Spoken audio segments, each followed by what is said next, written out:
வழிபாட்டு தலத்திற்கு உண்டான சட்டம் என்று இந்தியாவினுடைய அரசியல் சாசன சட்டத்திலே பாராளுமன்றத்திலே கையெழுத்திடப்பட்டு நிறைவேற்றப்பட்ட ஒரு சட்டம் இன்றளவும் நம்ம நாட்டிலே இருக்கிறது.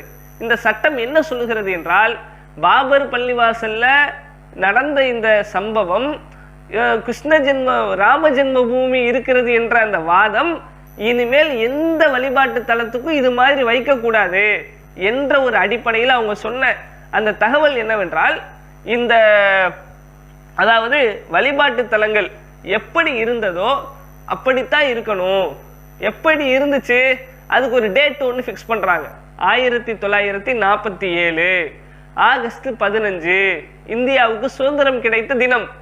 அன்றைய தினத்தில் இந்தியாவில் இருக்கக்கூடிய வழிபாட்டு தலங்கள் எல்லாம் எந்த வழிபாட்டு தலங்களாக இருந்ததோ, எந்த மத வழிபாட்டு தலமாக இருந்ததோ